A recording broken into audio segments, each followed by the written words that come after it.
Good morning, good afternoon, and good evening, everyone. Welcome to the culminating summit of the 2023 Western Union Foundation Fellowship, powered by Watson Institute. I am honored to be your host. My name is Dwayne Patrick Griffith, and I'm the Associate Director of Programs at Watson Institute. Today, we celebrate the achievements of our largest cohort to date, consistent of 43 brilliant fellows from various parts of the world. These Western Union Foundation fellows have dedicated themselves to creating positive change in their communities and beyond. We are thrilled to have been part of their journey. Before we proceed, I would like to take a moment to acknowledge the hard work and dedication of the program manager who championed these fellows over the past couple of months, Helda Caceres, and our program coordinator who supported them on their journeys, Uche Ogbona. Their tireless efforts have made this event possible, and we are grateful for their commitment to our mission. Throughout the program, the Western Union Foundation Fellows have been equipped with the necessary skills and tools to help them tackle the challenges facing their communities. With the support of Watson, they have been able to unlock their full potential and develop innovative solutions to complex problems. We will hear from some of the esteemed Western Union Foundation Fellows as they share their experiences and the impact they have made during the program. We hope that their ventures will inspire you and encourage you to join us in our mission to create a better world. So sit back, relax, and enjoy the evening as we celebrate the incredible achievements of the Western Union Foundation Fellows. Please join me in welcoming Helda and Uche to share a few congratulatory remarks. Helda and Uche, you have the floor. Thank you, Dwayne, for the warm welcome, and thank you all for being here today. As the program manager for the Western Union Foundation Fellowship, I have had the honor of supporting an outstanding cohort of fellows. I have seen their passion in making a positive impact in their areas of influence, and it has been truly inspiring. Although they come from different backgrounds and countries, they all share a common goal: to make this world a better place by empowering migrants, refugees, and displaced individuals with the skills and tools they need to achieve economic mobility. This fellowship has been a life-changing experience for all of us. I am proud of the fellows' work ethic and commitment to creating positive change in their respective countries like Mexico, Kenya, Afghanistan, Peru, Uganda, Turkey, Brazil, United States, Colombia, just to name a few, within their communities and for the individuals they aim to serve. This cohort was truly committed to their goals, dreams, and ideas. It has been a rewarding experience to see them grow and develop their skills to a whole new level. I am grateful for the opportunity to have played a small part in their journey. To the fellows, I want to extend my heartfelt congratulations on all of your accomplishments. Your passion, dedication, and hard work have not gone unnoticed. You have made a significant impact in your respective fields and have inspired me beyond words. I am confident that each and every one of you has an incredible bright future ahead. As you move on to new experiences, I want to remind you that failure is not the end, but the beginning of a new adventure. Embrace your failures and learn from them. Remember that your experiences during this fellowship have prepared you to face challenges. And if you succeed, don't forget to lend a helping hand to those who are behind you, just as others have helped you along the way. As we come to the end of this program, I know that there may be a bittersweet feeling closing this chapter, but please know that the end of this fellowship is not the end of our relationship. The Watson Institute team and our partners at the Western Union Foundation Fellowship will always be here to support you and cheer you on as you continue to make a difference in the world. Remember that you are now part of a community of fellows who share the same passion, values, and goals. Let us continue to stay connected, collaborate, and create a positive impact together. In conclusion, I want to say once again, congratulations on all of your achievements during this fellowship. You have left a lasting mark at the Watson Institute that will resonate for years to come. I am excited to see where your journey takes you next, and I look forward to staying in touch with you. Thank you very much. Next, let me introduce you to Uche Ogbona, our wonderful programs coordinator. Thank you, Helga, for the warm introduction. It has been a pleasure working alongside you with the Western Union Foundation Fellows. They are an incredible and kind cohort of innovative entrepreneurs. Fellows, I'll take this moment to highlight the extraordinary impact you've had during this program, from deep engagement in our class and impact series sessions together to being core supporters of each other's initiatives. One example is how Carlos brought thoughtful questions and reflections to our preceptors and mentors each week. Similarly, Shanice went above and beyond by traveling to support Ellie and Tony's collaborative Basecamp in Uganda, assisting with organizing the space, registering guests, t-shirt distribution, and making memorable photographs. This level of engagement and collaboration rings true for the entire cohort, and it emphasizes your commitment to each other's success beyond the fellowship. Throughout the program, you truly demonstrated incredible courage and resilience by overcoming obstacles related to internet bandwidth, effectively communicating specific requests for support that you may have had to make the most of this experience. As alumni of this program, you always have each other to lean on for support and collaboration. And I hope you continue to protect one another's courage and to inspire each other to achieve next level impact. Once again, congratulations on this incredible achievement, and I wish you all the best in your future endeavors. Thank you, Helga and Uche, for those remarks. Hello again, everyone. For those who are new here, let me share a little bit more about the Western Union Foundation Fellowship and Watson Institute. The Western Union Foundation Fellowship is a program that is close to our hearts as it aims to support the next generation of entrepreneurs and community leaders from highly marginalized, refugee, and forcibly displaced communities around the world. Our fellows in this program represent Afghanistan, Kenya, Turkey, Uganda, Peru, Somalia, Colombia, Mexico, and the United States of America. This 16-week-long program is designed to equip these fellows with the skills and experience to increase access to economic opportunity, earn seed funding, integrate into their communities, succeed in the evolving nature of their work, and transform their communities.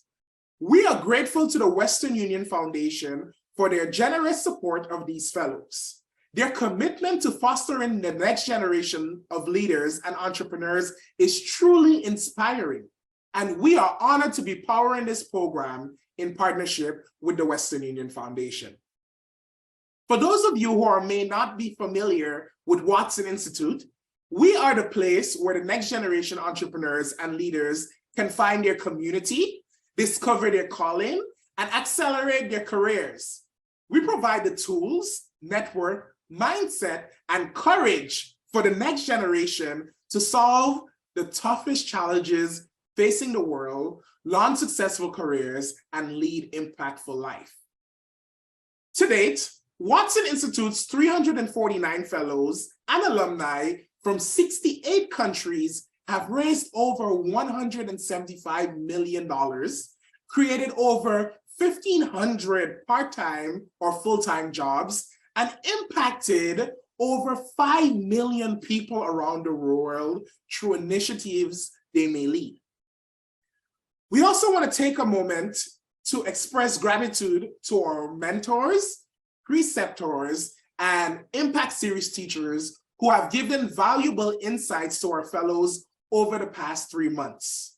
We also extend our gratitude to the entire Watson Institute team who played various roles in supporting these fellows.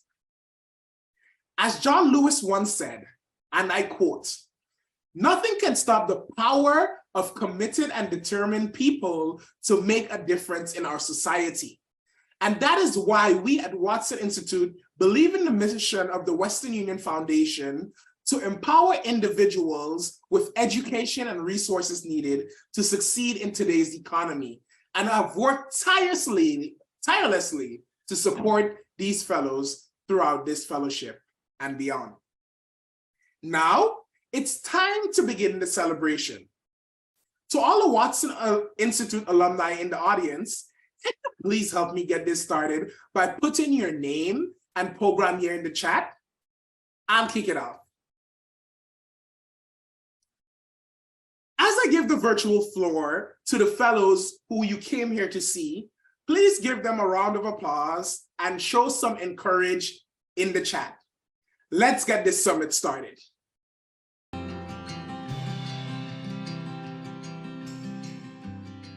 Now onto our first presenter for the evening. Please welcome Jamila. It is my pleasure to introduce you to the one and only Jamila, the ultimate smart girl. Jamila is the founder of Smart Girls Uganda, a nonprofit organization that is on a mission to empower girls and women. And let me tell you, she's doing an incredible job.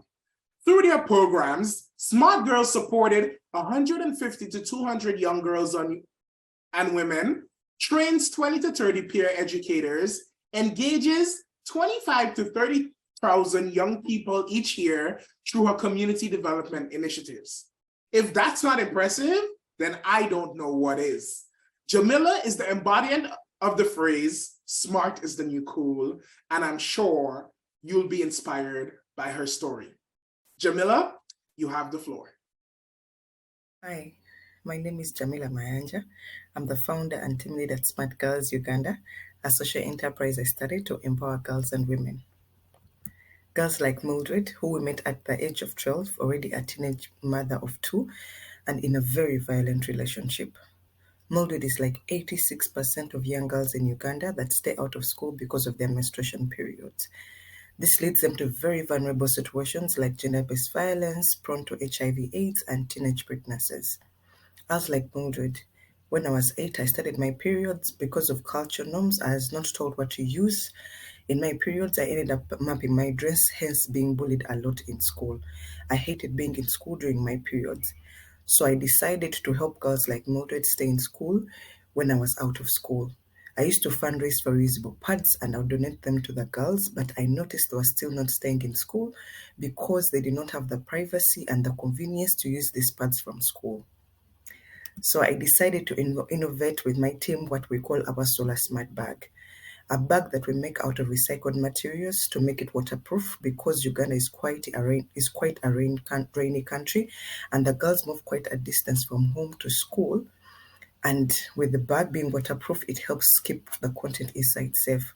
We also add a dedicated pad storage that helps them carry their unused reusable pads from home to school. And if they get to school and they don't have where to wash them from, there's a wallet where they can carry them back home and be able to wash them in their privacy. Onto the bag, we also add a solar panel that we sew onto this bag to make sure when they're in school, it charges a light bulb. So when they get back home, they're able to use that light bulb to read their books after dark. We also add in the bag what we call our menstrual health management booklet to help the girls understand about their menses, but also to understand about their reproductive health to keep them safe. We've been able to reach over 33,000 girls with our bag through bag sales and also donations. With every bag we sell, we make another we give out for free. With the bags we sell, we actually employ girls like Mildred who are already out of school and teach them on how to make these bags so that they can gain income from the sold bags. And to date, we've been able to employ over 20 young women. For more young women who are out of school and are not accessing education and traditional education, we've started what we call our Girls with Tools Training Center, where we train the girls in male-dominated vocational STEM careers, that is electrical engineering, mechanical engineering, welding, carpentry, to give them work so that they can be able to sustain themselves and their families. And to date, we've been able to skill over 300 ladies who are certified and graduated, working in their own workshops and already existing workshops. We have a dream to start our own vocational university so that we can give more certification to the girls that we've skilled through the Girls with Tools. You can support us either by donating to us $80,000 that can increase our production and skilling, or donate $80 to donate a bag, or $400 to sponsor a girl. And this is my team of Rahma, Janat, and Sumaya, who are all specialists and educators. You educate a man, you educate a man. You educate a woman, you educate the whole nation. This is Edna, who we met in the rural areas of Chiboka. But since she got skilled and started working, now she's been able to take back her family to school and is supporting her family. That is educating a nation. Thank you. Let's give a round of applause to Jamila, the smart girl with a heart of gold. Thank you for sharing your inspiring journey with us. Now, get ready to meet another remarkable individual who's making a big difference in the world of social impact. Audience, I present to you Moshin, the operations specialist for Asila app, the startup that's revolutionizing the way we support Afghan artisans. Asila app not only collaborates with local artisans, but they also sell their products to international customers through their digital storefront. It's amazing to see a tech startup with such a big heart. And on top of that, Asila app is dedicated to supporting female artisans who are often underserved and underrepresented in the marketplace. With offices in Afghanistan, Turkey, and the United States, Mohsin and the team at Asila app are truly making a global impact. Mohsin? Hello, my name is Mohsin Kakkar and I'm working as a Banggood lead at Asila app. Asila is an e-commerce platform that empowers artisans in developing countries to join the digital economy. In rural communities, there is lack of access to digital economy. Data shows that over 3 billion people globally lack access to digital economy. Instead, they use traditional trade pathways. Governments and other institutions spend more than 100 billion yearly to fix this issue. Asila addresses this problem through a comprehensive e-commerce platform and process. Asila allows artisans to create a seller account for their shop, then a representative will schedule a meeting with the artisans and guide them on how to make their profile. Once all the required items are completed by the artisans, we will approve their shop. We also provide tutorials to our sellers so they can understand how to upload their products, market them, and make sales. Then every 2 months, we hold a virtual meeting with all of our sellers to check in their progress. In 2022, the handmade market earned over 7 billion USD, and the market is increasing at 11.8% each year. Etsy is a publicly traded company which is covering only 16 developed countries, while most of the production happens inside underdeveloped countries. Asila is designed for underdeveloped countries to handle their problems and providing direct services to underdeveloped countries. As the only e-commerce platform for the handmade goods in Afghanistan, we have achieved incredible traction. We are currently operating in 2 countries. Our first country of operation is Afghanistan, and we have expanded to Turkey. We have more than 10,000 active customers. We have sold more than 5,000 products. There are more than 210 active sellers on our platform, and we have distributed more than 24,000 aid packages to more than 500,000 people. Our impact is achieved through our website and mobile app for iPhone and Samsung. We are also featured in Time Magazine, NPR, BBC, and other international news agencies. Our team consists of Nasser Khalid, our CEO, Mohammad Nasser, the Chief Operating Officer, and I'm working as a technical specialist, the Banggood lead. We have raised more than $1 million, which includes sales as well as donations from individuals around the world. Today we are asking for 100,000 USD, which will be used for marketing, staff salaries, increasing seller account features for our mobile app, allowing artisans to easily handle their shops. We will also use these funds to expand to 15 provinces in Afghanistan and increase the number of female artisans on the platform. Most of the females they are working in different provinces of Afghanistan, so we make sure to onboard more women artisans on our website. Thank you for your time, and we welcome you to join us in empowering the handmade artisans of Afghanistan in other underdeveloping nations. Please reach out to us uh, through nkhalid@asilam.com or mohsin@asilam.com. Thank you. Thank you, Moshe, for sharing your incredible work with us. Your commitment to supporting Afghan artisans through a SEAL app is truly inspiring. Now, let's give a warm welcome to Mary Campbell, the program manager at Watson Institute for Basecamps. Mary has been instrumental in supporting the Western Union Foundation Fellows through their Basecamps over the past couple of months. For those who are unfamiliar with what Basecamps are, they are a critical part of the Western Union Foundation Fellowship Program, providing fellows with the opportunity to work with local communities to develop solutions to real-world challenges. Mary, could you please share with the audience more about the work you have done over the past few months and how you have supported the fellows to implement impactful Basecamps in their communities?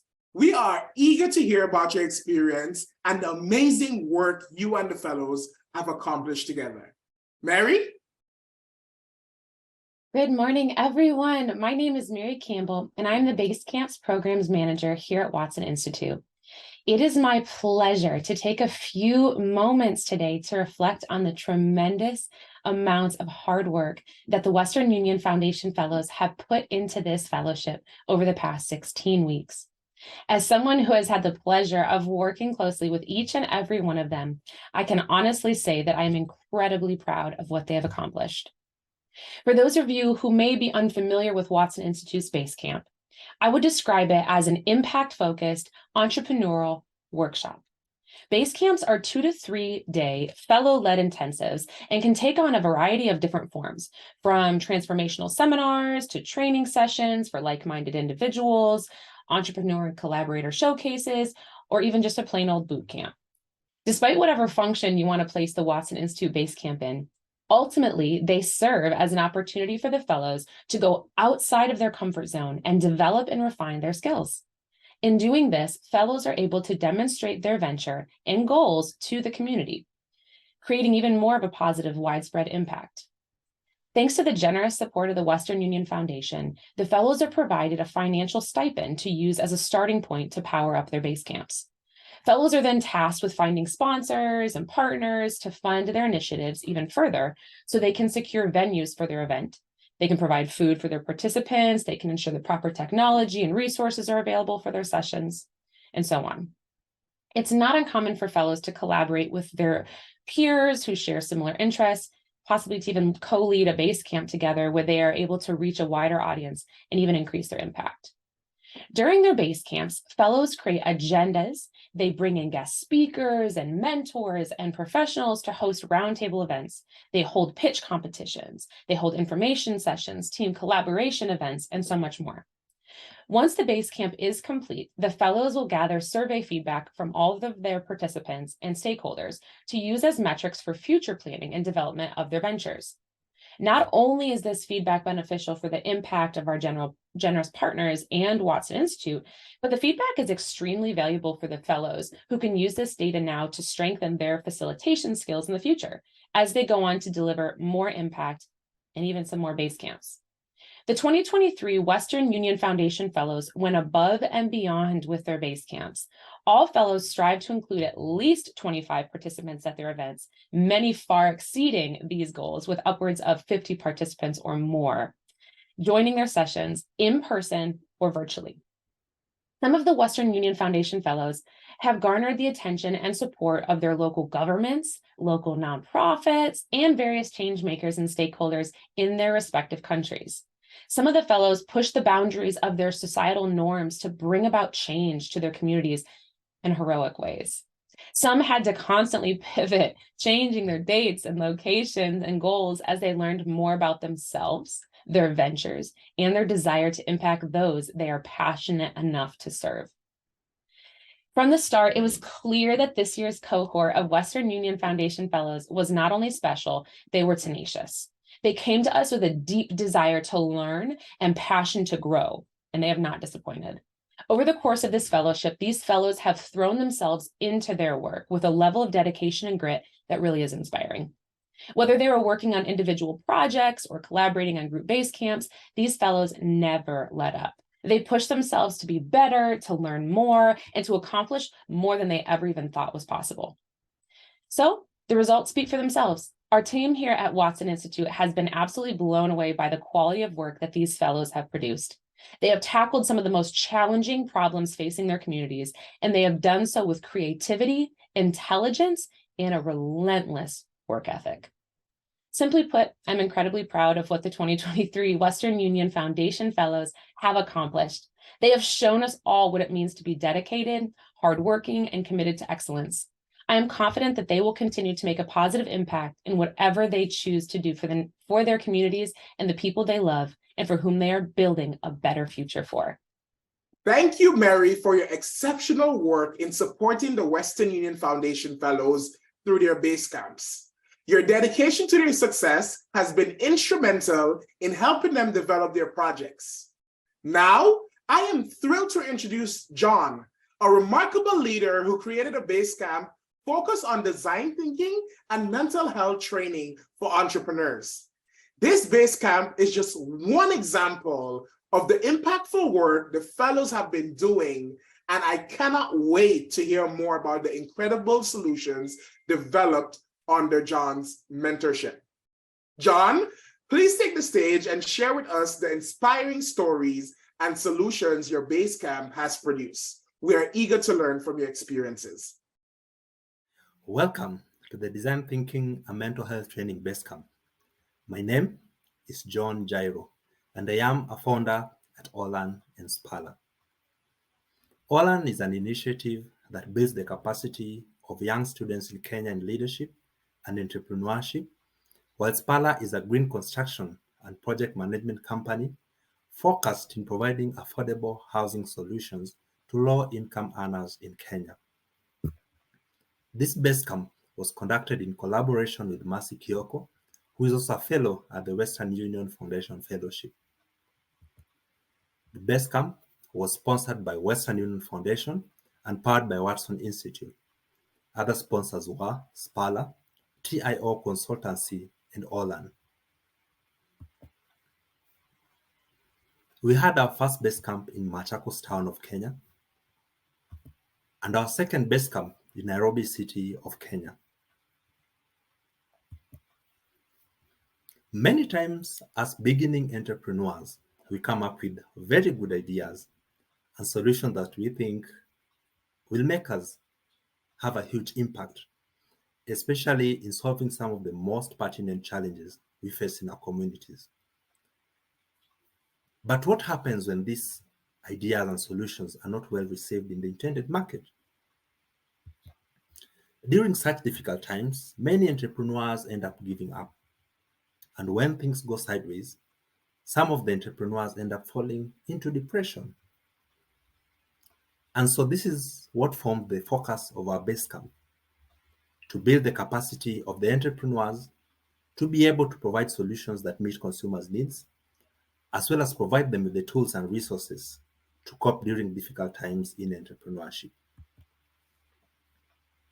The focus participants of our base camp were aspiring entrepreneurs, but we also had established entrepreneurs who came to share their knowledge and experiences with the younger entrepreneurs. In total, we had 83 participants in both base camp sessions. Our base camp had various accomplishments. We were able to build the capacity of the entrepreneurs in human-centered design,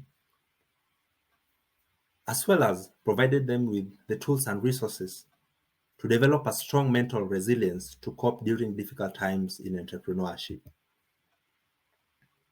We are also able to bring entrepreneurs from different backgrounds and experiences, hence promoting diversity.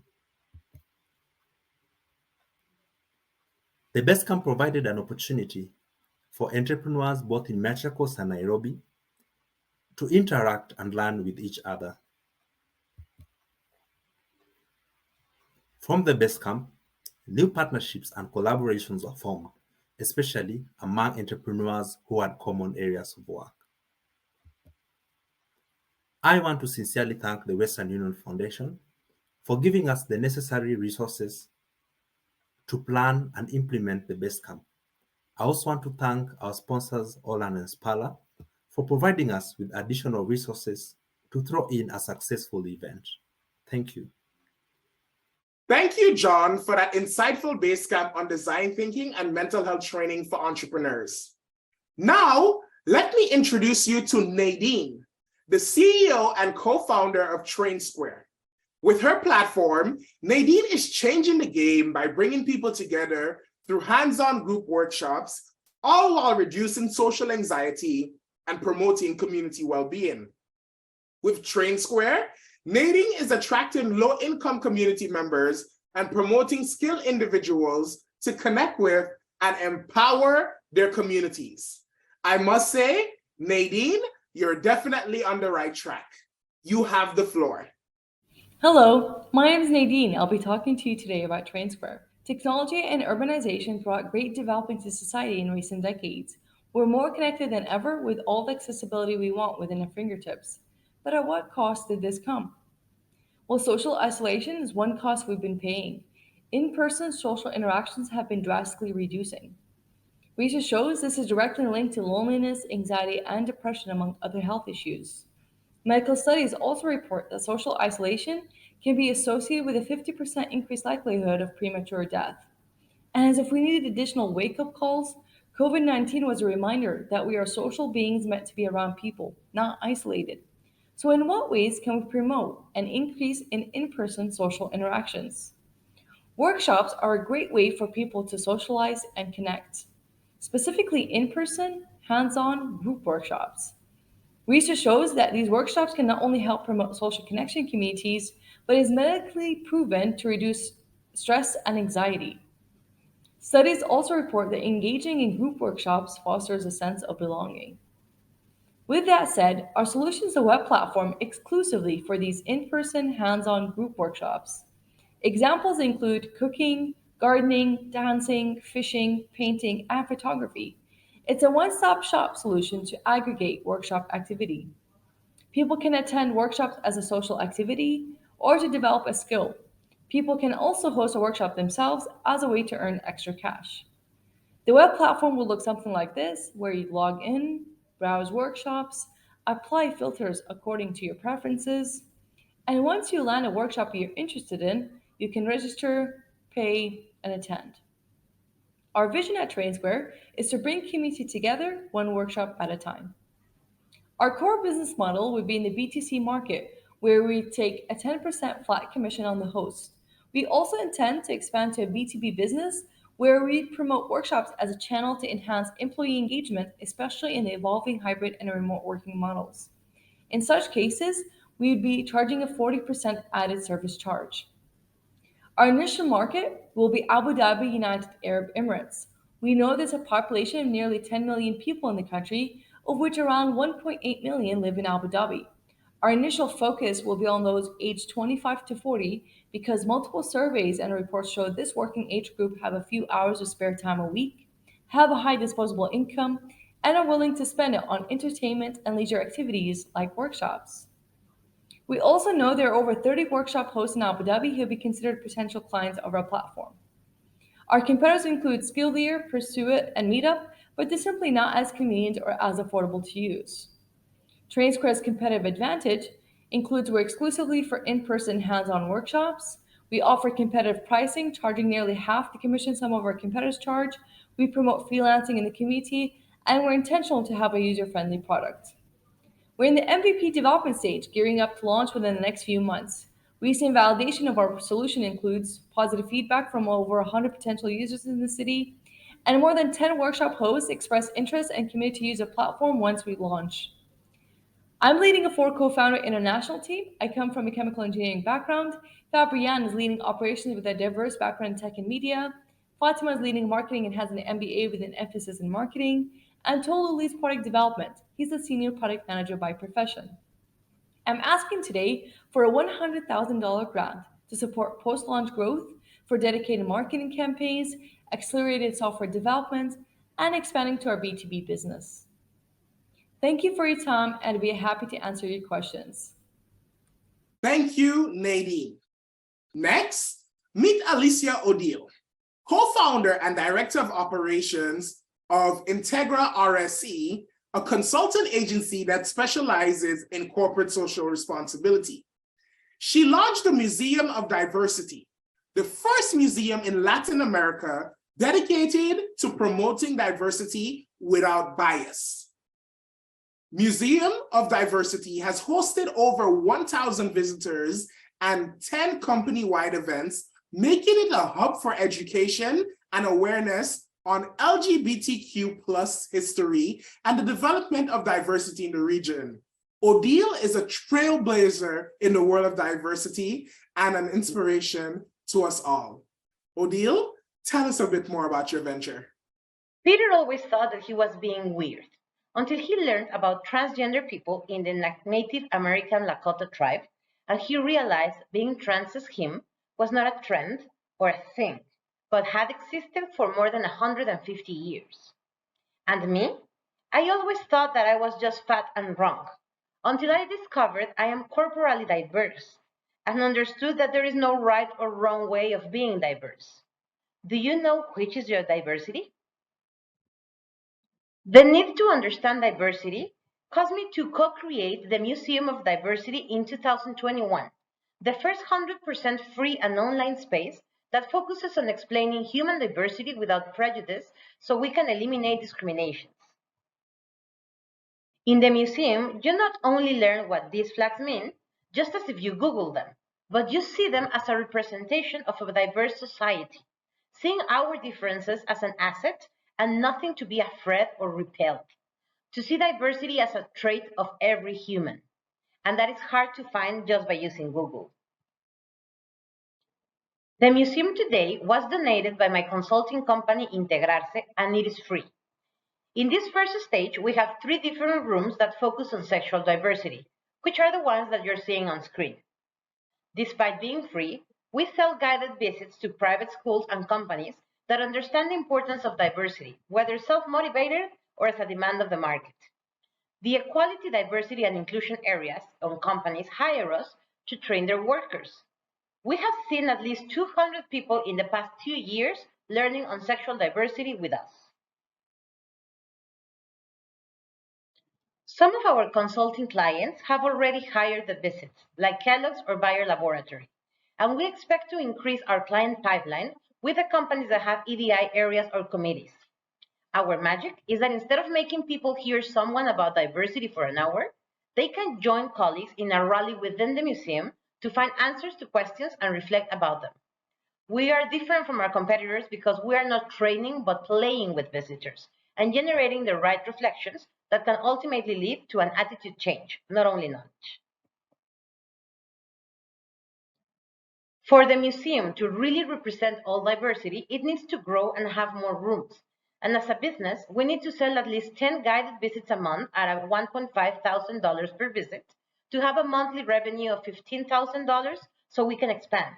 And that would also add 1,000 visitors a month to our social impact reach.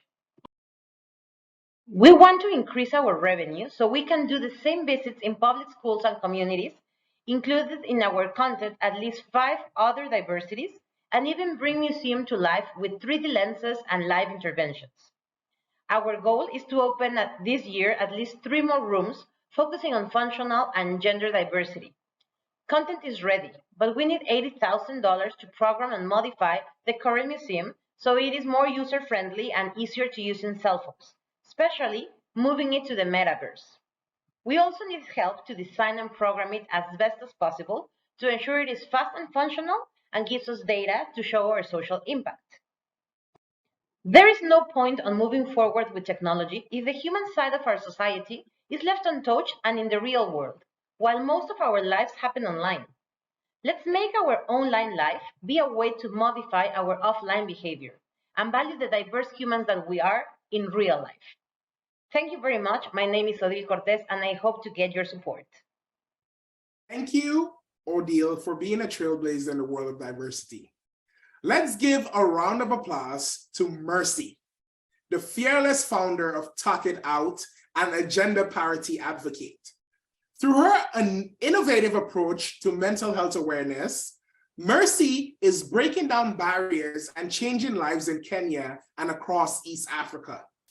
Talk It Out has already served more than 76,000 women and youth through their awareness campaigns, counseling services, life skills training, and support for people with disabilities.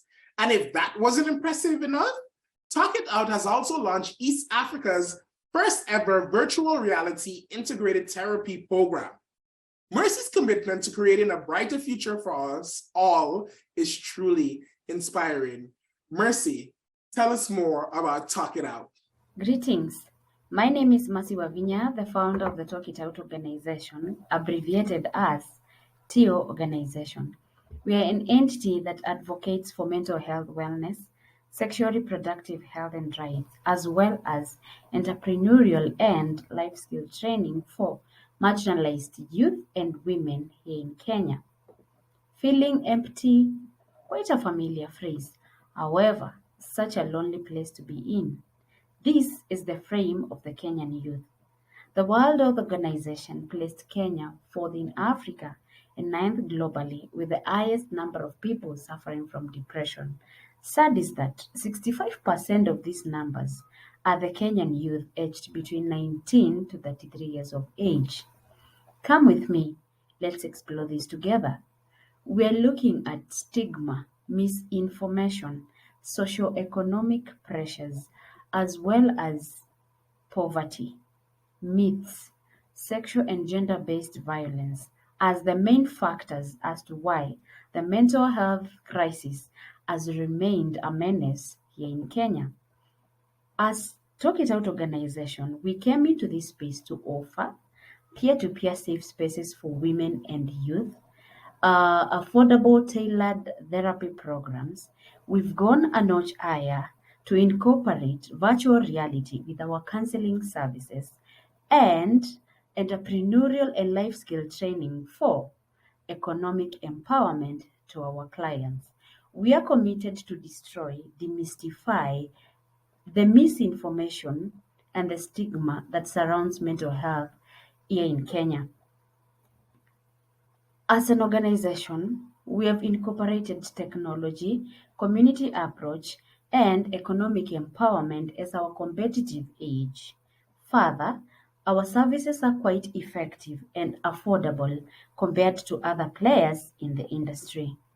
Since we came into this space 2 years ago, we are proud to be associated with Andishi Africa and Spala Kenya as our partners and are proud to have served over 76,000 clients in the period between 2019 and 2022. Our market share is 500,000 people in a total available market of 12.5 million people. Our business model incorporates business to business, where we've served over 730 institutions, and business to customer, where we've served 11,000 walk-in clients. Here is the team that has steered the Talk It Out organization to its current heights. I am Mercy Kioko, the founder and CEO of the organization, flagged by Shedrack Muthiani, who is our lead psychologist. We have Alex Mavuti, who doubles up as a counselor and a therapist, and Evelyn Kitongu, who is our counselor here in the organization. Our ask is 150,000 US dollars, and we're going to use this money to purchase more virtual reality gadgets, expand to new location, carry out mental health awareness activities, and community engagement activities. Here are our social media pages and presence, just in case you have any further questions. Thank you. You're doing an amazing job, Mercy. Now, allow me to introduce Diana, the co-CEO of Hola Code. With a mission to democratize technological training for migrants, Hola Code is paving the way for economic opportunity and social mobility in Latin America through EdTech. Since its inception in 2017, Hola Code has already graduated 92 students with an impressive 90% job insertion rate. And they're not stopping there. They have ambition plans to facilitate simultaneous cohort that would graduate 100 students a year in the future. With Diana at the helm, Hola Code is revolutionizing the way we think about technology and social mobility. Diana?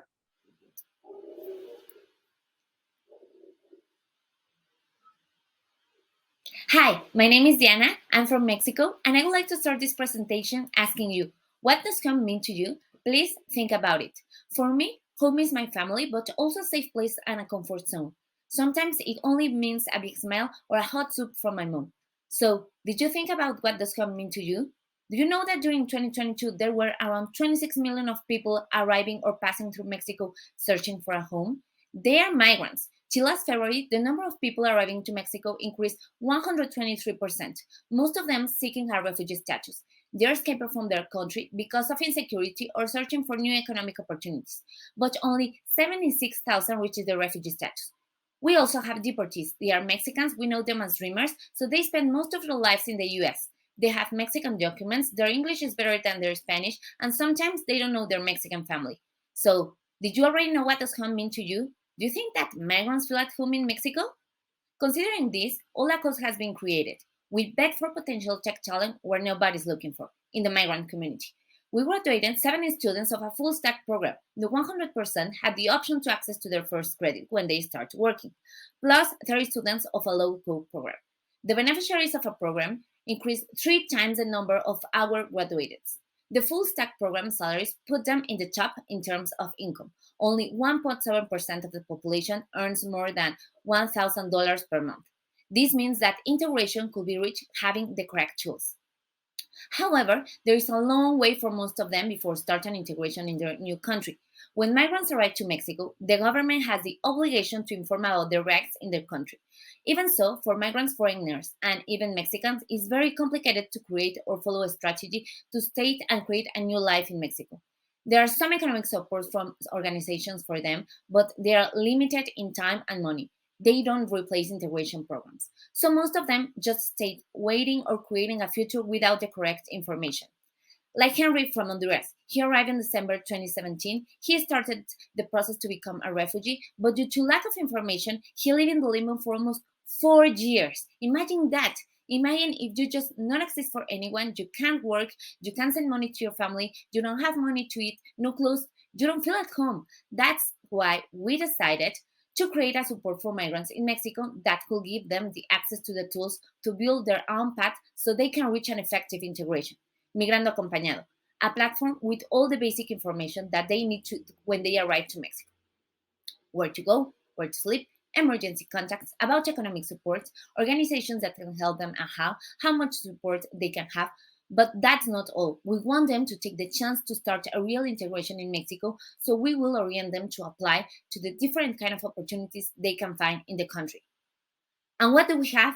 We already did the market research. We know that our value addition is the data we have about migrants' profile and our networking with NGOs and companies working with this community.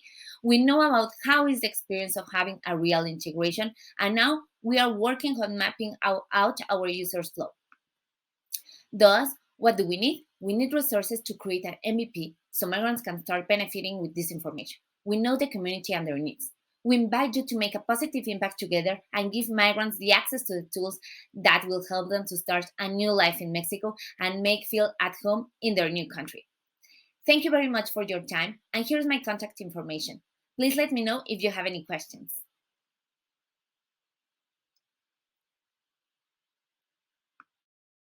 Great job, Diana. Now, let's welcome Ahmad, the inspiring founder of Developer for Developer. Ahmad's online school is providing education and support for girls in Afghanistan who are denied traditional education opportunities. By focusing on technological training, Developer for Developer is empowering girls to enter the technology sector and providing them with the tools to succeed in the modern workforce. Ahmad's program has already trained over 600 students online and provides advisory support to help girls secure scholarships to international education institutions. Ahmad's dedication to creating a brighter future for girls in Afghanistan is truly admirable. Ahmad, please tell us more about Developer for Developer. Invest in underprivileged youth education is the only way for the development of deprived communities, and we are working for this goal in our venture. Now I want to talk a little bit about my story. My life has been affected by my mother's education. She always motivated me to work and study hard. Through her experience as a teacher, I see the effects of the female's education and understand the importance of it. If we see from this side, one educated by just mean one educated individual, one educated person, but one educated girl mean one educated family, one educated country, and one educated community. Let's go to the next slide. Who is me? I'm Jalal, the founder and director of D4D with the experience via the United Pupil Global or UPG Sustainability Leader or Ambassador, UPG Beshara Entrepreneurship Award, IBM Data Science and Data Analytics Certified, Google Developer Student Club Campus Leader, and Bachelor in Computer Science. I believe education and technology transfer lives. What is the problem that we are actually working in our venture D4D? Afghanistan is the only country in the world that education is banned for females, and they are not allowed to go to school, university, or have a job. And now everything is banned. If you see on the statistic growth from 2001 up to 2018 and 2021, the girls are equally attending on education, same like boys. But now everything is banned and they are not allowed to go to school or have a job. What is the better solution to solve these problems? Online classes and workshops. Teach technology by the using of the internet to transfer education to the home of the students. Open paid courses in Udemy, edX, Coursera, or other local courses in the student native language, and the mentorship programs to help them to win a scholarship and get success in their educational journey. What's our important values? Transfer life through education by using of technology, make underserved youths and females empowered with technology, and be the agent of change in our community and country. What's our services? Online classes and workshops, second, open paid courses, and in the third, mentorship programs. What's our satisfaction factors? In first level, commitment. In second level, be the agent of change. And in the third level, change for good. What's our expected growth? Increase in the number of individuals, further develop programs, and expand our mentorship programs. What is our business strategy? How it's work? 100 of funds we aim to receive from different organizations, local or internationals, and we are working to make new program and working on the program development to expand the area of our supports in technology and STEM. How it's work? Every individual in first need to register, second in the participating in the 6 months program, and at the end participating in the mentorship program to get success in their educational journey. What makes us unique? We use technology to expand the reach of education to transfer lives. D4D empowered through artificial intelligence and data science. And we will strive to implement changes in the only country in the world excluding rights to education for women.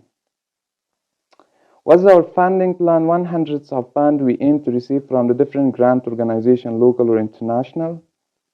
And what's our ask? $20,000 for next 12 months to help more 400 individuals with technology and education. Thank you so much for your attention. If you want to know more about our venture, please make contact with me through this email address or this phone number. Thank you so much. Amazing work, Ahmad.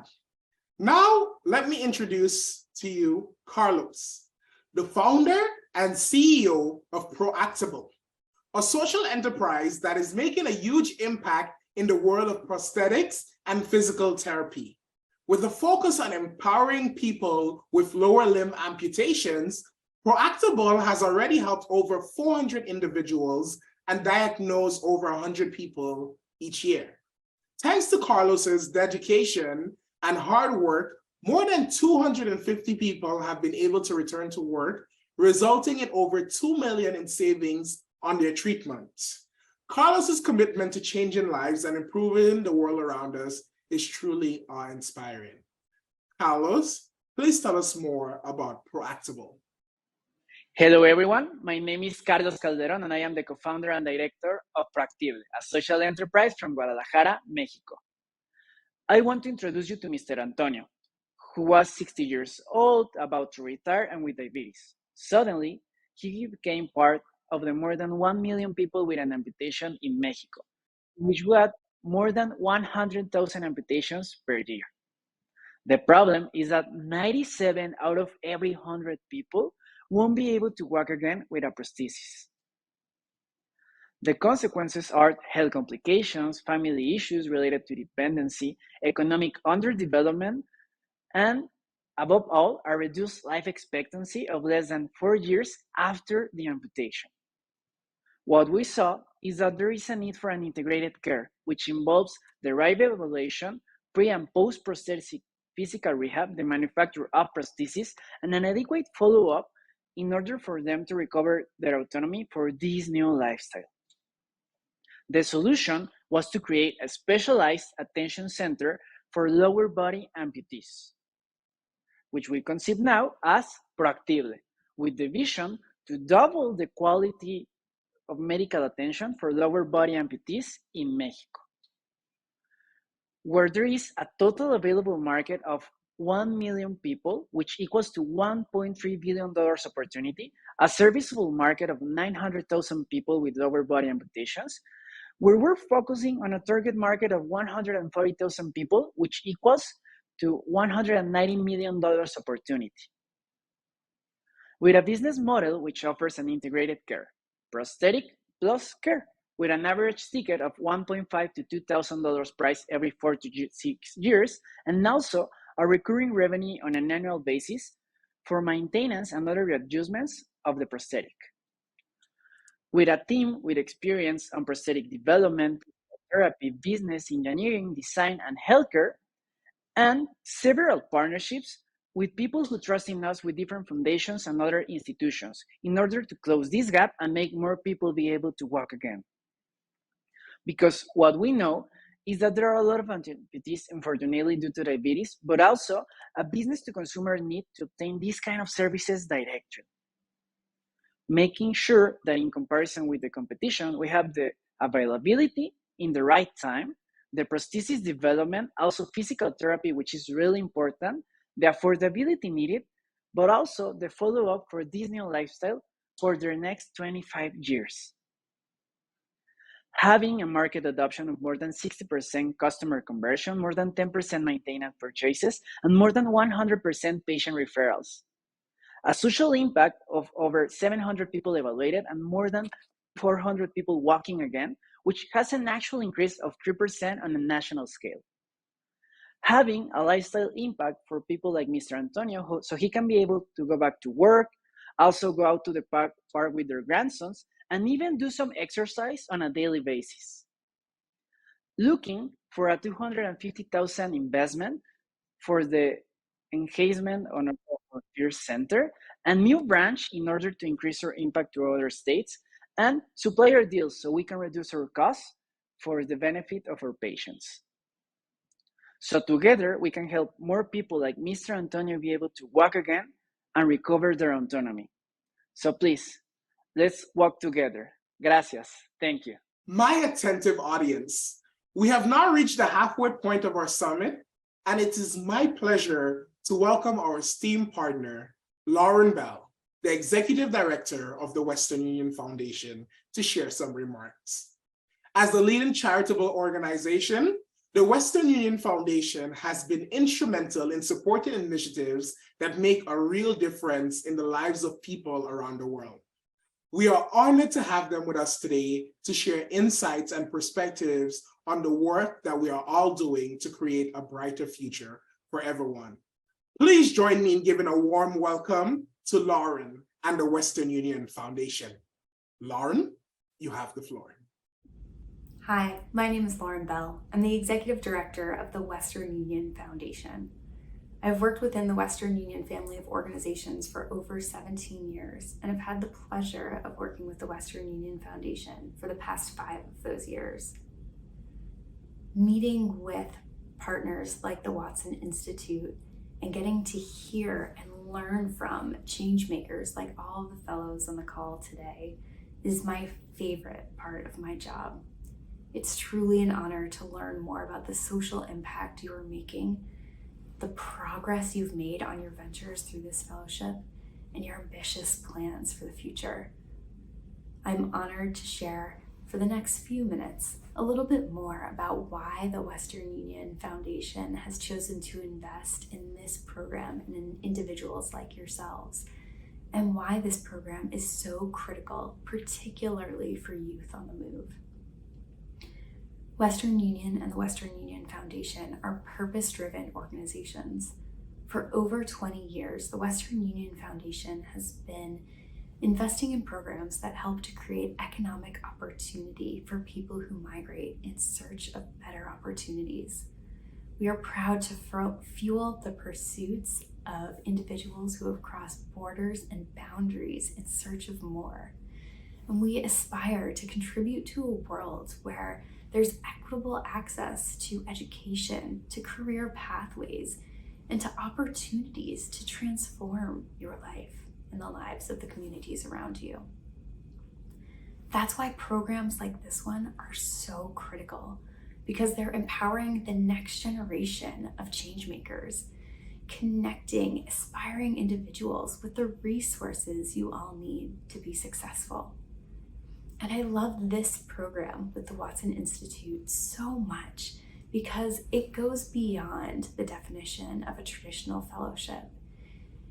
It is not only highly competitive and has a world-class curriculum, but it's also connecting all of these talented, driven individuals to a community of lifelong partners, peers, and mentors who are cheering you on and helping to contribute to your success, as well as integration, both from a local and a global, community-wise perspective. This fellowship also provides access to funding as well as additional resources to help ensure the success of these ventures, which is why I'm so humbled and grateful for all of the non-fellows who are also tuning in support of these incredible entrepreneurs. This program is not only inspirational, it's also proof that sometimes and most often, the best ideas, the best solutions come from those who are closest to the problems and challenges. When I think of this program, I think of a quote from Mother Teresa that she said, "I alone cannot change the world, but I can cast a stone across the waters to create many ripples." When I think of each of the fellows here with us today, I think of the ripples each of you is making, how those ripples have come together to form waves as you've joined this incredible community, and how those waves will create tidal waves of goodness and change and innovation worldwide. In conclusion, it is my deep honor to offer you all congratulations on completion of your fellowship. I cannot wait to see what you do next and where you go from here. Thank you for allowing the Western Union Foundation to be a small part in your pursuits. Thank you, Lauren and the Western Union Foundation, for sharing your insights with us. Your support is crucial in driving meaningful change in communities around the world with the necessary skills and education to thrive in today's global digital economy. Your contributions to social impact have been truly remarkable. We are grateful for the partnership and look forward to continued collaboration in the years to come. It is now my pleasure to introduce our Senior Director of Development, Ariana, for some remarks. Ariana has been a driving force behind many of our organization's most successful initiatives and we are expected to hear her perspective on the future of social impact and the role that we all have to play in shaping a better world. But before we do that, I would like Wasal Nassar from Afghanistan to share some words of gratitude. Please join me in welcoming Wasal to the stage and then remarks from Ariana. Hello everyone, this is Wasal Faqiryar from Afghanistan. It is an absolute pleasure to be here today, and I want to start by expressing my heartfelt gratitude to the Western Union Foundation. Your support has been instrumental in making this fellowship possible, and I cannot thank you enough for your generosity. I'm honored to have been selected as a fellow, and this opportunity has been a game changer for me and for my venture. Your support has enabled me to scale my project in ways that I could not have imagined, and I'm grateful for every resource, mentorship, and guidance that I have received throughout this journey. Through this fellowship, I have had the chance to connect with some of the most inspiring individuals in my field. And I have learned so much from their experiences and insights. This experience has not only expanded my knowledge and skills, but also helped me grow as an individual, both personally and professionally. Here, I would like to mention two features of the program that catched my eye the most. The first one is that I received one-to-one advice and support on my Basecamp from Watson Institute, which was very guiding and valuable. Secondly, since I joined studying comprehensive modules that were filled with facts, statistics, and theories, that also helped me pretty much in shaping my venture and learning a lot of theories that I intend to put them in practice. Overall, I cannot overstate how meaningful this fellowship has been for me, and I want to thank you again for your support. Your generosity has had a profound impact on my life, the lives of others in my team, and the Afghan women community I'm serving, and I will continue to serve under my venture for their education. I'm grateful to be a part of such a supportive and empowering community of Watson Institute and Western Union Foundation. Thank you very much. Hello, everyone. It's a pleasure to be here with you today. My name is Ariana Akambar, and I am the Senior Director of Development here at Watson Institute. You may not know this, but there are more than 32.5 million refugees and people on the move around the world. This number represents 1.2% of the global population. 1.2% of people have been forced to flee their homes due to conflict or persecution. This is a global crisis of unprecedented proportions, but I want to make a note of something. Refugees and people on the move are so much more than just this label. They are individuals who have families like you or I. They have hopes and dreams, and they offer unique talents to bring to this world. While Watson Institute does not focus solely on supporting people on the move, our motto is to protect your courage.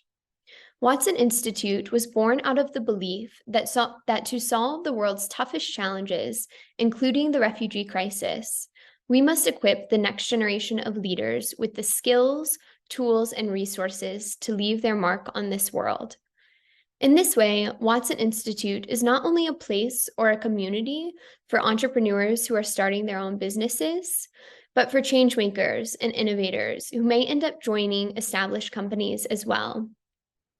As you have now learned, our partnership with the Western Union Foundation supports some of the most promising individuals who are either refugees or people on the move themselves, or who are building ventures to support this type of population.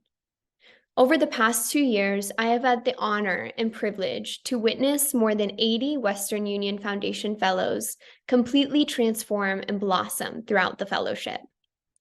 The growth in the entrepreneurs' personal and professional development journeys is thanks to you all. Your mentorship and belief in the fellows' work enables them to keep going when the journey gets tough. Thank you to our partners at the Western Union Foundation and across Western Union, our amazing global alumni community, mentors, and friends. You all have protected the fellows' courage as they work tirelessly to make this world a better place. Thank you for all that you do, and a huge note of congratulations to this year's class of Western Union Foundation Fellows. You've reached summit. I couldn't have said it better, Wasal and Ariana. Thank you both. And we are back with the pitches. Let me introduce you to the one and only Layla, founder of Refuge Wellness. Layla is not just any entrepreneur. She's a powerhouse with a plan to tackle two social problems in the Afghan refugee community in the US. With her soon-to-be holistic wellness studio and cafe in Los Angeles, Refuge Wellness will serve up nourishing meals and offer a space for some serious relaxation and self-care. Think yoga, meditation, sound healing, cacao ceremonies, herbal home remedies, and Ayurvedic lifestyle sessions. And that's not all. There will be on-the-job training and competitive wages for the Refuge staff. Who knew healing could taste so good? Give it up for Layla. My name is Layla Joaney, and I want to talk to you about my venture, Refuge Wellness. But first, I want to share about the seed that was planted 40 years ago that gave birth to my venture. This photo was taken in 1981 in India, right after my mother, her father, and 3 sisters fled Afghanistan due to the Soviet Union invasion. About a year later, after the loss of her dear father, my mother and her 3 sisters arrived in the United States. The trauma that my mother experienced leaving her only home and losing her only living parent further compounded as she met new challenges in the US, the hardest of which was becoming a new mother in a country that she barely knew. Growing up, I was acutely aware of my mother's story, but only now am I able to connect the dots of her constant fear, anxiety, and sleeplessness to her traumatic past. In 2021, the US welcomed over 76,000 Afghan refugees after the collapse of the government. Many of these refugees suffer from chronic mental health conditions such as depression and PTSD due to their traumatic experiences, but little have received treatment to address these issues.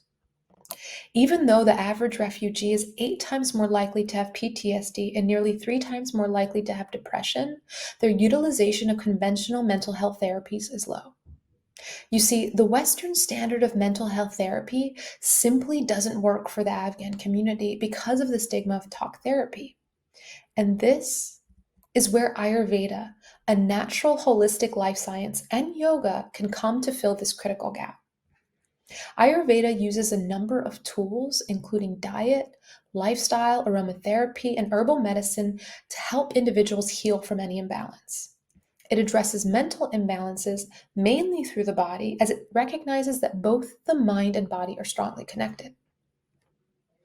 The most recent tsunami of refugees reminds me of what my own family experienced decades ago, which is why I'm launching Refuge Wellness, a soon-to-be social enterprise that will help customers create a sanctuary in their homes with our eco-friendly handmade aromatherapy candles, while also helping refugees create a sanctuary within by providing them with culturally appropriate wellness services.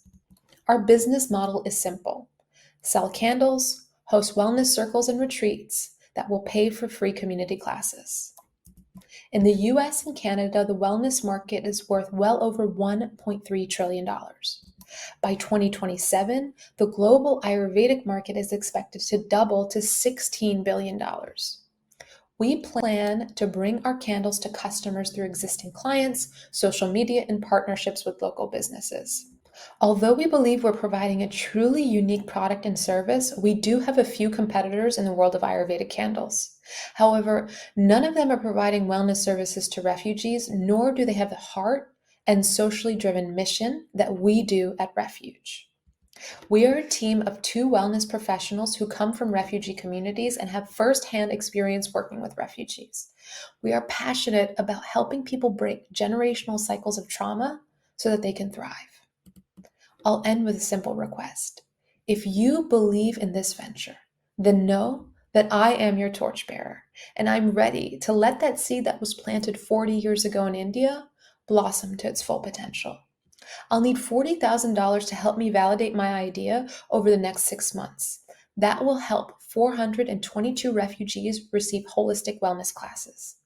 I'm putting $5,000 of my own money towards this venture, so if you're ready to spread the light, support me by investing the rest of the $35,000. The next time you light a candle, think about me and the thousands of refugees' families who could use a little more light right now. Thank you. Thank you, Layla. Now, it's time to get technical with our next presenter.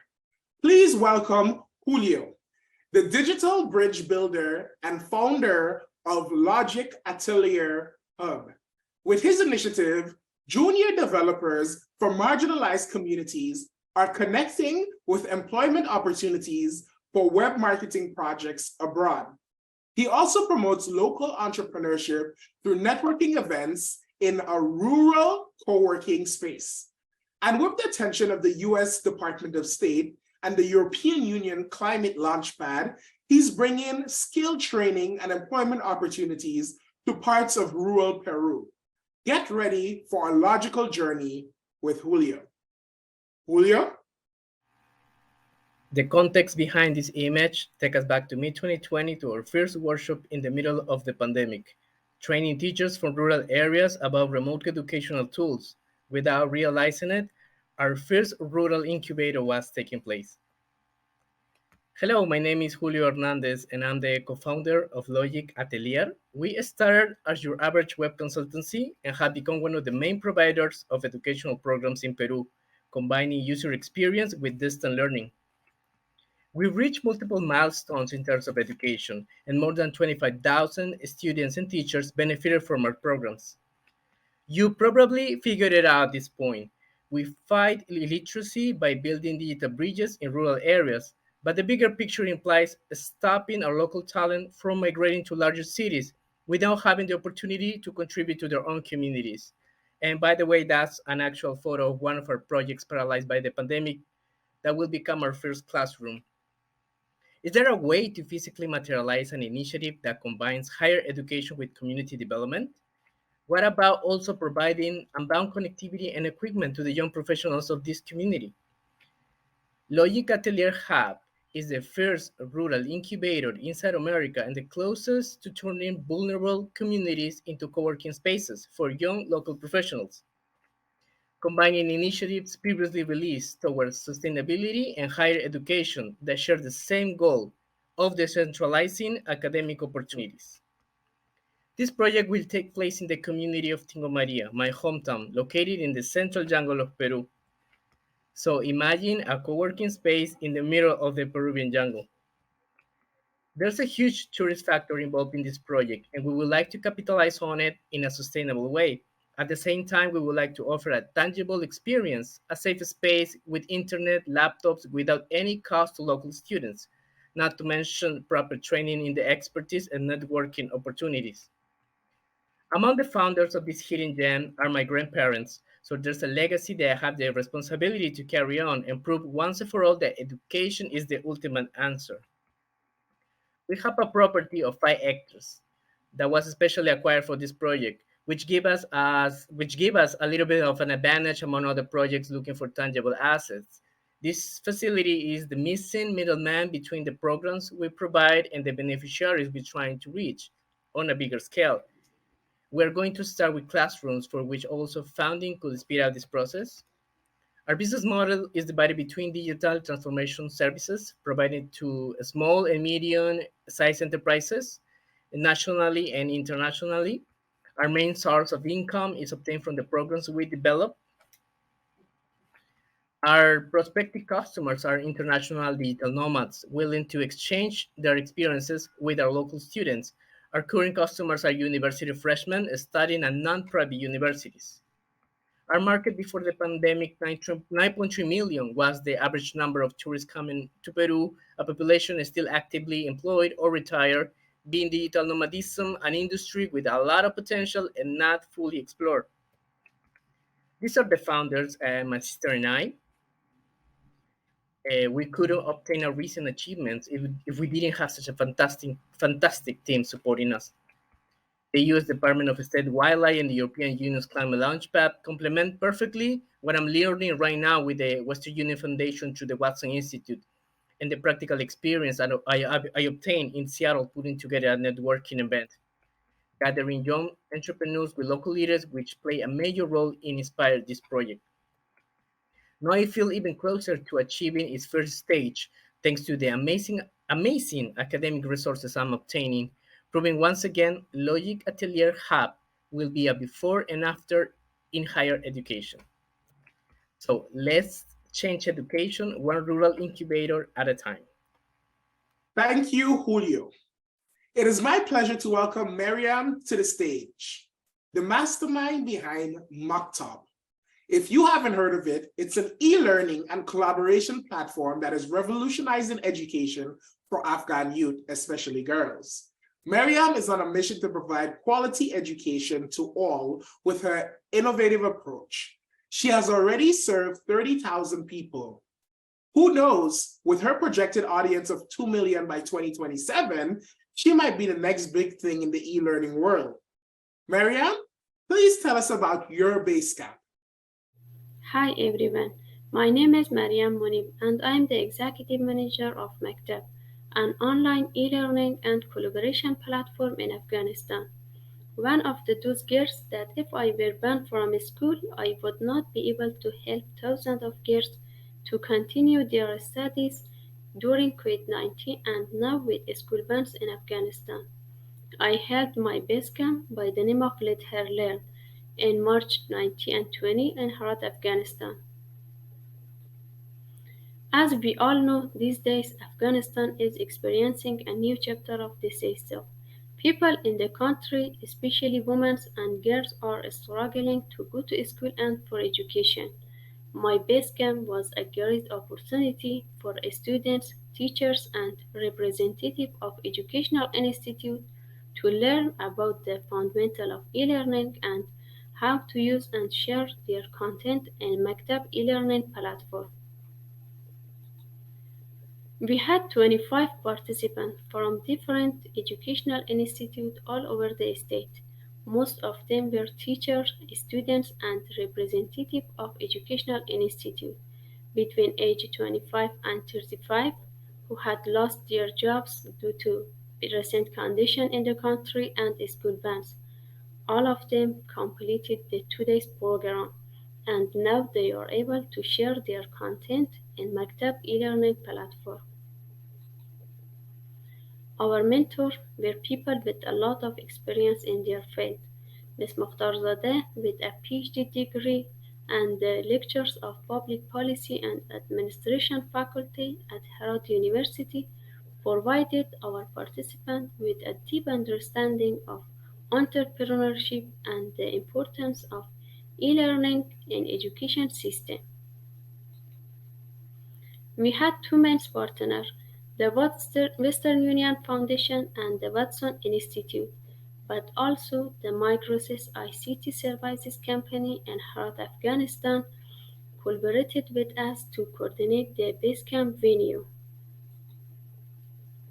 After completing the program, we signed an agreement and started working and collaborating with educational institutes whose representatives are participated in our program. We provide a free account for them to generate and publish educational resources on the platform for girls that are being prevented from school to continue their study in their home under the Taliban ban's rule and help them to have access to quality education and continue their study. I really appreciate the opportunity and the support of Watson Institute and Western Union Foundation to launch this Basecamp. Thanks for your attention. With Maktab, school are never shut down. Thank you, Mariam, for sharing about your Basecamp experience. It is always great to hear about people pursuing their passions and making a positive impact in their communities. Speaking about making an impact, allow me to introduce Annabelle, co-founder and CEO of Zaida. She's not just any CEO though. She's someone who's using technology to empower informal service providers in Kenya. With over 60,000 downloads and 32,000 registered users, Zaida is making a real difference. Annabelle has onboarded over 5,000 service providers, including 38% women, and has helped facilitate over 8,000 job requests. She's a true inspiration and proof of innovation and compassion can go hand in hand. Annabelle, tell us about Zaida. Hi, I'm Annabelle Ongwenyi from Nairobi, Kenya, and I'm a co-founder and the CEO at Ziada, where we're building an ecosystem that supports small businesses. This is me, metaphorically, of course, and I'm part of entrepreneurs in Africa that have to wear a lot of different hats. And this is my story, even with the privilege of a university education. The problem is that there just are not enough formal jobs, and a majority of us find ourselves running informal businesses simply to survive. There is very little support for the informal sector, which is very surprising given that there are about 372 million informal workers across sub-Saharan Africa. I got frustrated going through these business challenges, but whenever I sought help, be it from banks or from government, the response that we got was that we didn't meet the threshold to receive assistance. I found that a bit ironic. It was at this point that we decided to become a part of the solution instead of drowning in the problem. And so we created Ziada. We created Ziada to become more than a marketplace. We strive to become a support partner for service providers, and that's why we are bundling 4 solutions. 1, a marketplace, tool and equipment rental, business advisory, and marketing support. These are key areas that individual entrepreneurs struggle, and Ziada has a unique approach to tackling the problem. The special sauce lies in the bundling of our solutions while intentionally working to build an ecosystem where more support can be unlocked by adding embedded partnerships and fostering a community where we learn from each other. We decided on this approach from our decade-long experience running our businesses. And it's this experience that's one of the factors that sets us apart. Ziada is focused on the holistic growth and support of the informal businesses, and our service providers are our focus. The marketplace service, which is usually the only offering by competitors, was the first thing we tackled, and we started onboarding on launch in mid-2021. This was at the height of the pandemic, and digital means of reaching users became one of the only methods we could take advantage of. Google Ads in particular has been our best channel for downloads, for installs, and for pushing usage. And we credit it to getting us to the point we are now, where we have 40,000 registered users and about 10,000 jobs matched since launch. And we've been earning our revenue through a pay-per-lead model. Since this model is still quite young in sub-Saharan Africa, we began by giving our service providers free tokens. Tokens are our in-app currency, and service providers use them to unlock jobs from clients. Getting our first paying customers on this model was a major milestone, and we got to this point due to our awesome team. Patrick and myself have not only gone through the problems we're trying to solve, but we've also gotten startup experience working to support marginalized communities.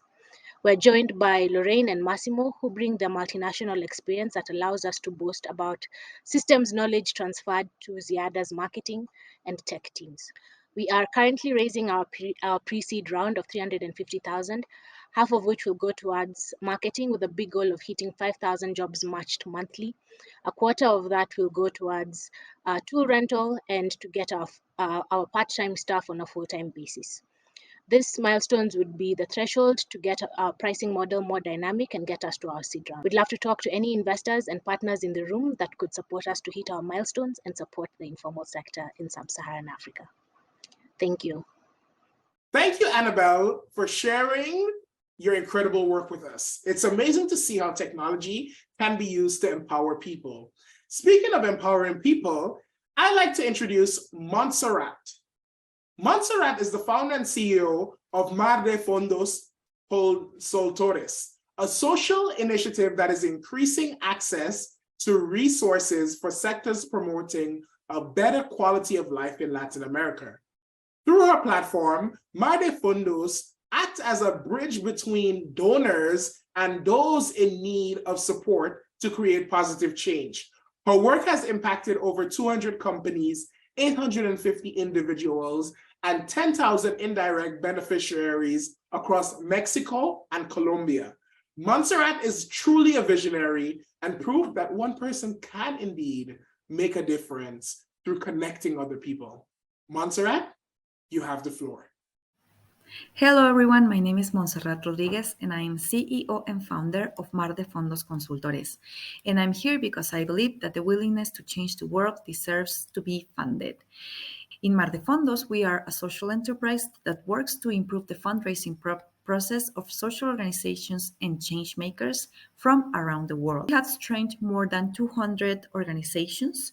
We have trained more than 850 people and raised more than $500,000 since we started. But since the COVID-19 pandemic started, we have been wondering if this is enough. Why? Because there are systemic problems that need to be addressed by different sectors altogether, like the enterprises, like social organizations and universities. And these problems are not being addressed by these kind of institutions. They are being addressed by the organizations, and efforts are being diluted because by different sectors, these sectors are not being connected. So the resources are being diluted. And this is a problem. Resources need to be connected. Solutions need to be connected so we can have better impact and better solutions and better results in our communities, in our population, in our people. And another problem that we see is that technology is evolving and is generating gaps in our communities, such as health, such as education, and people are not having the same opportunities in our communities, and people are getting back. So we present Tech and Profit, Technology, Profit, and Impact. Tech and Profit is a platform, enterprise resource planning platform that connects social organizations, universities, and companies to develop social solutions all together in the same platform. The model begins with the idea of a project that from a social organization to digitize and increase their impact. We connect them with an academic institution and an enterprise in order to address the problem from technology with science-based solutions, and in a final stage, raised money. Our target market are the enterprises, companies that want to address complex problems in their communities and digitize solutions and partnerships with NGOs so they can create new solutions in their communities. Our value that we provide is collaboration guide, learn how to collaborate social impact, develop social-based solutions, increase their visibility for innovation, develop skills, create strategies with better outcomes, and of course, build new sector partnerships. Our business model, of course, is a platform service fee, subscription fee, and consulting services. Where are we now? Last year, we created an e-learning platform, and this year we want to develop this ERP system development. We are a magnificent team, and we are really passionate right now with marketing and M&E and myself to develop this platform. Right now, we want to develop this project. So we wonder do you want to change the world together? Let's talk. Montserrat, your work is truly amazing. Now let me introduce you to another visionary entrepreneur who's making a difference in his community, Jediel. Jediel is the founder of Headway AgriVentures Ltd., a company that's on a mission to achieve the United Nations Sustainable Development Goal number 2, zero hunger, by providing farm management services to farmers of all scales in Kenya. His innovation solution will help reclaim underutilized land, increase agricultural productivity, and promote sustainable food production to counter the growing food insecurity in Kenya. With 22 unique projects currently in the works, JDL is set to reach over 200 people and make a significant impact. He's a true hero, and his work is a testament to the power of entrepreneurship. JDL, please tell us about Headway AgriVentures Ltd. What comes in mind when you talk about resilience? For us, we see a young man who wakes up at the crack of dawn to provide for his family. We see a mother who braves weather to ensure grocery shop is up and running. In Kenya, agriculture is the backbone of the economy. It is the smallholder farmers in the rural areas that ensures the whole country is fed. Welcome to Edway AgriVentures Limited presentation. My name is Jediel Mwimenyi Mbaye and I am the founder. The 2007 post-election violence in Kenya led to the death of more than 400 people in the Rift Valley and displaced thousands more. The forcibly displaced people settled in Eldoret's dry rocky places with limited access to land and water. From UNIN's assessment, they are currently suffering from hunger, poverty, and malnutrition. Their only economic activity is maize farming, which has been under hit by the climate change with continuous low yields yearly. Our target market is the forcibly displaced communities in Kenya, women, and youths. We ask ourselves, how can we develop a scalable solution that is easy to handle, brings in returns within a short period of time, and solves hunger, poverty, and malnutrition? Mushroom farming. We incubate the mushroom farmers, manage their farms, and link them with the market. During incubation, we train the community on basic mushroom farming skills, construction of simple mushroom planting structures from mud to capitalize on the available resources, and provide them with starter kits. During farm management, we install temperatures, humidity sensors, and mist players on mushroom farms. We also help farmers to track growth of the mushrooms and also guide them on the harvesting and the drying process. On market linkage, we buy both fresh and dried mushrooms from farmers and sell them to restaurants, supermarkets, grocery stores, and to individuals through pre-orders and referrals. Our unique value proposition is that we incubate farmers and use Internet of Things to automate their farms, so that when the temperatures are high, the sensors can pick up and trigger corrective mechanism to reduce temperatures by sprinkling mist. We also automate the system to sprinkle water at required specific times due to mushrooms' delicate nature. This is a system that can be left to run on its own while the farmers focuses on other activities in their farms.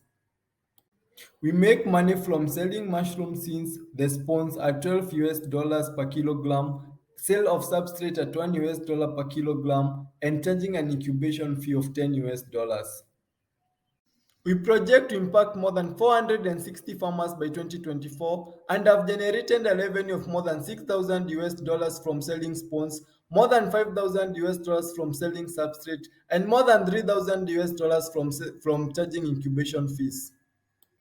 Our management team is made up of 4 community enthusiasts, entrepreneurs, and social innovators who are passionate to elevate the forcibly displaced communities in Kenya.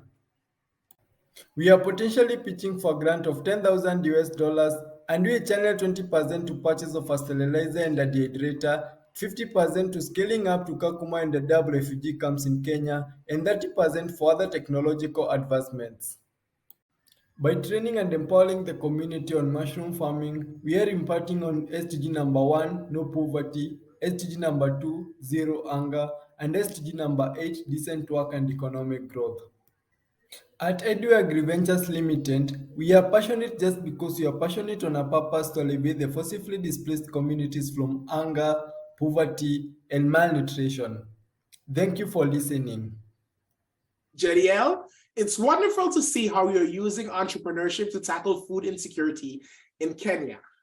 Now, our next presenter is Marco Garcia, who's doing equally amazing work in Mexico.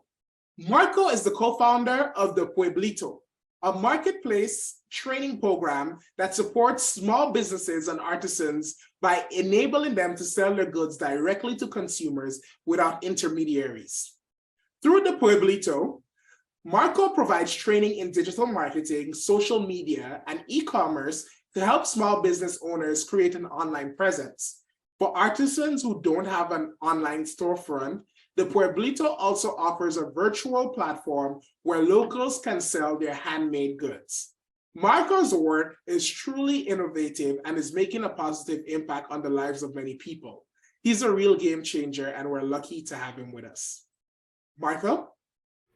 Hello, I am Marco Garcia, and I am the co-founder of the Pueblito, a low-cost carpool shipping for micro-businesses in Mexico. I want to tell you some facts first. The micro enterprises in Mexico represent 95% of all the companies. They generate 40% of the employment, but only 15% of Mexico's GDP. Now, before I continue, I want to ask you a question. What do micro businesses need to do to grow as fast as big companies? And before you answer me, I will share you a story. He's Mr. Bernardo, a micro entrepreneur. He wants to sell directly to his clients, and his clients buy him $20 or less from him. So shipping is expensive, no matter with traditional couriers or shipping apps. That's why we created the Pueblito. First, we find micro businesses that want to ship low cost products like the one of Mr. Bernardo. Then we recruit delivery people from delivery apps that work nearby these businesses. They give us their times and the routes, and we give them only shipments that not divert them more than 1 kilometer away, and the businesses pay less. We solve this logistics problem by making the logistics affordable, fast, safe, practical, and effective. And in the other part, it is convenient for delivery people because they don't have to leave their main job. These shipments don't divert them more than 1 kilometer away, or they don't take them more than 5 minutes. And we're also flexible, and we adapt to the routes of these delivery people. And it is low cost because we pay 22 cents per kilometer plus $1 of minimum fee plus a 25% of commission, which are below the average of these apps. The market size is really big. Last year, there were 350,000 delivery people in Mexico, which earn about $1,000 weekly from these delivery apps. And this is the most interesting part. There's one delivery person for every 60 consumers in Mexico. So it's a market that is growing both sides. We are now validating our business model by making our first shipments, and then we want to find strategic mentors. We want to raise $70,000 to develop our app and also to hire our first employees. These are the actual alternatives, and we differentiate not only for the shipping cost, but also for the value of the products we ship, which are low-cost products, the majority of businesses in Mexico. We are Juan and Marco, and we have made social businesses before. Before with a mezcal brand with Oaxacan producers, and then with an e-commerce where we trained artisans to sell online. We know that logistics is the most urgent and unsolved problem for micro entrepreneurs for growing their businesses. So we have years of experience working on this problem, and now we have 20 prospect early adopters that want to try us. We have also 10 delivery people that agreed our working proposal. So, we are about to make our first shipments. We're looking for a technical founder and startup mentors in logistics, last mile, and these areas. Remember the question of the beginning? Well, join us in trying to help grow the micro businesses in Mexico. Thank you. Thank you, Marco, for sharing about your amazing work with the Pueblito. It's inspiring to see how you're empowering small businesses and artisans in Mexico.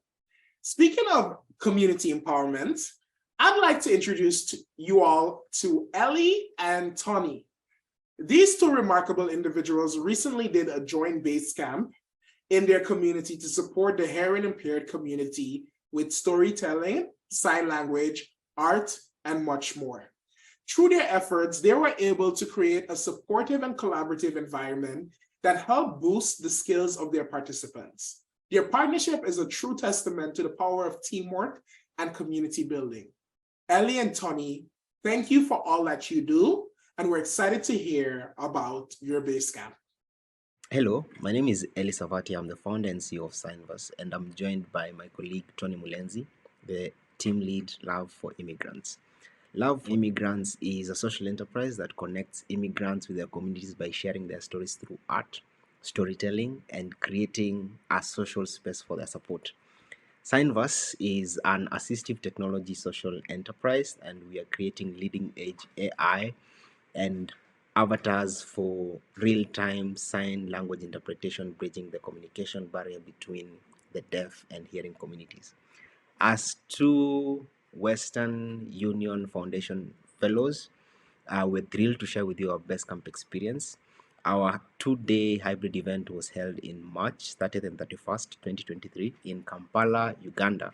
And our target audience consisted of immigrants and deaf students and individuals, as well as anyone who was interested in designing for inclusion.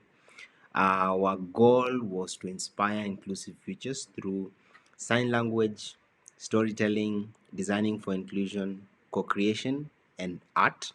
And we knew that our audience faced very many challenges, including communication barriers, lack of representation, and social exclusion. And we wanted to create a safe and welcoming space where they could share their experiences and learn from each other and collaborate to create solutions. To achieve this, we curated a diverse program that included an impact course, interactive workshops, and discussions. And we started with an impact course where the participants were trained on how to measure the impact of their projects, followed by a leadership clinic and conversations around storytelling and sign language, and followed by design thinking, where the users learned how to follow the design thinking framework to design solutions, and also understand how to empathize with the needs of the end users to meet their specific needs. We also included a marshmallow challenge where we encourage teamwork and innovation in the innovation building process.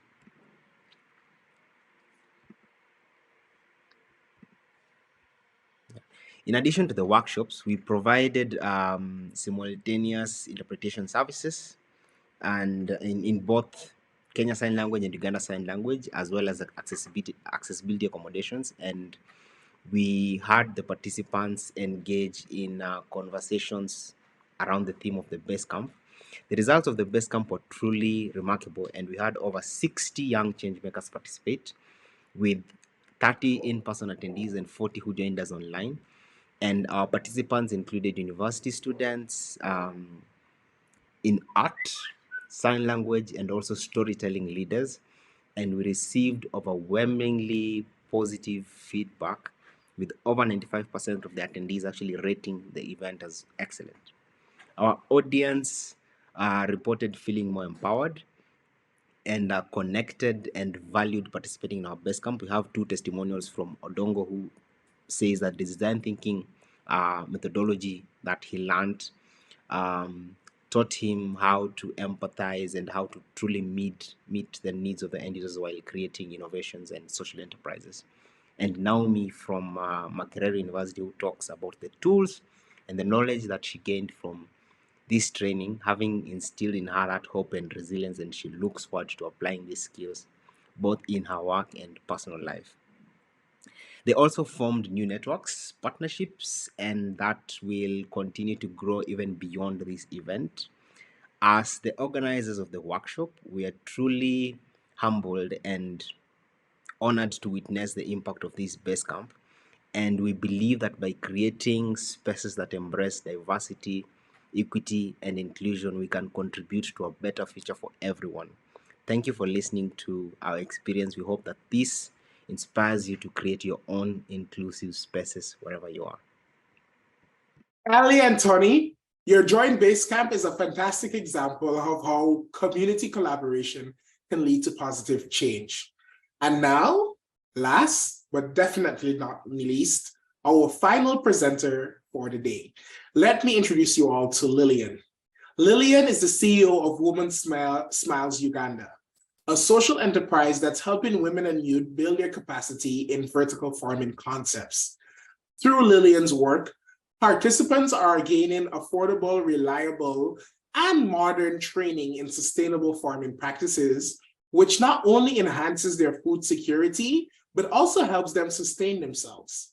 Lillian's organization has already trained over 7,000 women and youth who have gone on to feed an additional 4,000 children through the food grown on their farms. Lillian's work is a true example of the transformative power of education and entrepreneurship, and we cannot wait to hear more about it.